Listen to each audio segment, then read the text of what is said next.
Right, so in the second problem, we've got some interior angles that we've been given and some exterior angles, which we've done before and we can solve perfectly well. And we just need to think a little bit more carefully about how we're doing it algebraically. And the principle is going to boil down to exactly the same as if we were working numerically. Here we've first of all got to decide if we're going to work entirely with exterior angles or with the interior angles. And as we've already got three of the interior angles, it's probably best to try and find that fourth interior angle. So we've got the exterior angle at that point. And we need to remember, of course, that interior plus exterior angles, because they're angles on a straight line, will add up to 180 degrees. Now, if we'd had a number here, if y had been, say, 50 degrees, it is 50 degrees. I'm just giving away the answer. Yeah.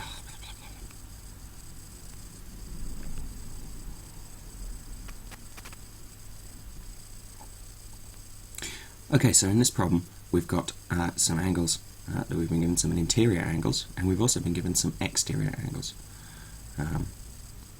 But we'll deal with this in exactly the same way as we've done before.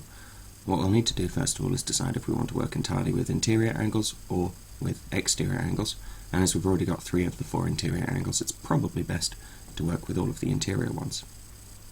Which means we need to find this remaining fourth one here, and we know its exterior angle, and we know that the exterior angle plus the interior angle add up to be 180 degrees. Now, if y had been a number instead here, it would be nice and simple for us to work out. Let's say y was 70. You just do 180 minus 70 to give you the remaining 110 for the interior angle. But we don't know what y is. However, that shouldn't stop us, because we can still do the same calculation. We know that the inside is going to be 180 minus whatever y is. So quite simply, as we don't know what y is, we'll just write down 180 minus y for that final interior angle. Now we have expressions for all of those interior angles, so we can create ourselves an equation. It's going to be adding together all of the interior angles, 2y plus 80 plus 50 plus 180 minus y. And notice I've kept that 180 minus y inside a bracket in the first instance, so that I remember that it's all part of the same thing. That's then equal to the total interior angle, which in this case, because it's a quadrilateral, we should remember is 360 degrees.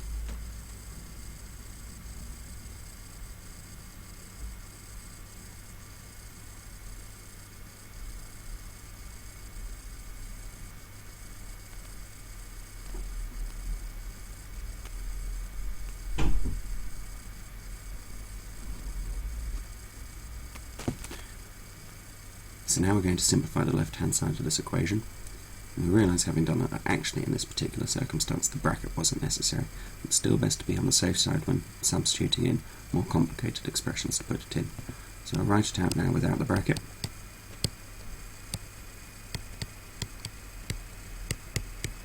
Like so. And then we'll collect together our like terms. So we've got 2y, and then we've got minus y is going to leave just y. Then we've got 80 plus 50 gets us to 130, plus another 180 gets us to 230, 310, and then that's equal to 360 degrees. Subtract 310 from both sides, and we find that y is 50 degrees.